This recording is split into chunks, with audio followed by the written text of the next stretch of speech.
안녕하세요. 법무법인 대륜입니다. 경남 양산의 한 어린이집에서 돌이 갓 지난 유아를 비롯한 3세 미만 영유아들을 350여 차례에 걸쳐 학대한 50대 보육교사들이 징역형을 선고받았습니다. 보육교사 A씨는 3개월 동안 286회에 걸쳐 어린이집 아동들을 신체적으로 학대한 혐의로 재판에 넘겨졌는데요. 생후 13개월 된 여자아이의 엉덩이를 발로 차 넘어뜨려 턱과 치아를 다치게 했습니다. 하지만 A씨는 아이의 부모에게 아이가 혼자 놀다 넘어졌다며 자신의 학대 사실을 숨겼는데요. 또 A씨는 아이에게 자신이 먹던 귤 껍질을 던져주며 주워 먹게 하는 등 어린이집 아이들을 정서적으로도 학대했습니다. 게다가 어린이집 원장 B씨는 돌 무렵에 아이가 온다는 이유로 배와 엉덩이를 여러 차례 때리는 등 같은 달에만 10차례에 걸쳐 어나들을 학대했는데요. 이처럼 상상하기 힘든 아동학대 문제가 언론에서 매해 보도되고 있습니다. 아동학대란 보호자를 포함한 성인이 아동의 건강 또는 복지를 해치거나 정상적 발달을 저해할 수 있는 신체적, 정신적, 성적 폭력이나 가혹행위와 유기 방임하는 것을 말하는데요. 아동의 건강과 복지 등의 훼손을 포함하는 넓은 개념이기 때문에 사법기관의 처벌 결정 과정에서 학대의 개념과 다를 수 있다는 점을 기억해야 합니다. 또한 본법에서 말하는 아동이란 18세 이하의 미성년자를 뜻하기 때문에 영유아부터 고등학생까지 모두 포함됩니다. 아동복지법에서는 적극적 가해 행위뿐 아니라 소극적 의미의 단순 체벌 및 훈육까지도 본 죄의 정의에 포함하고 있는데요.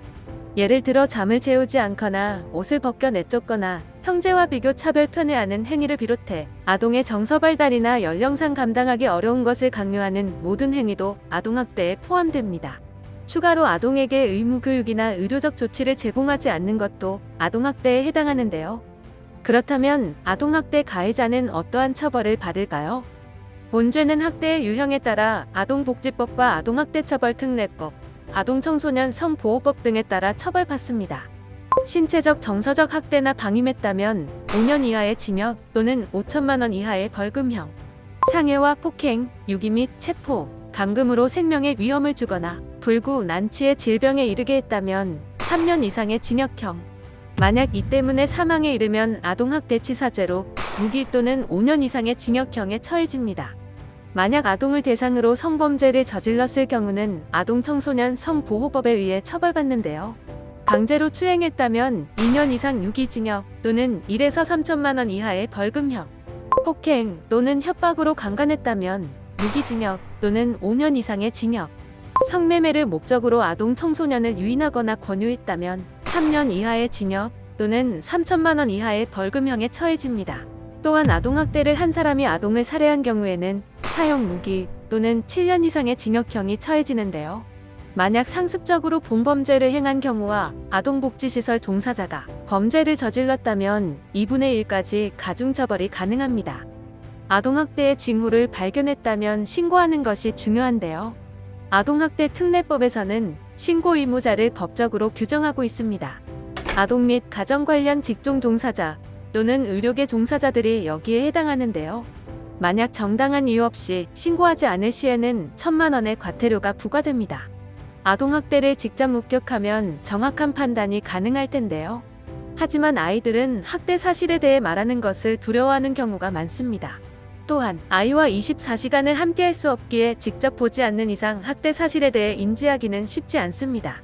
만약 내 아이가 아동학대를 당했다면 객관적인 증거 수집이 중요한데요.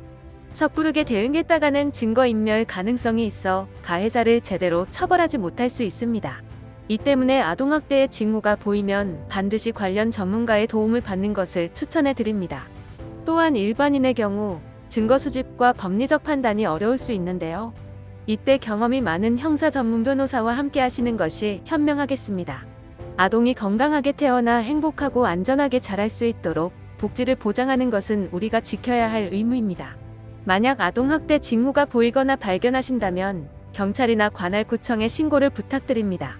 아동학대와 관련해 법률적 도움이 필요하시다면 분야별 전문 변호사를 보유한 법무법인 대륜과 함께 해결해보세요. 감사합니다.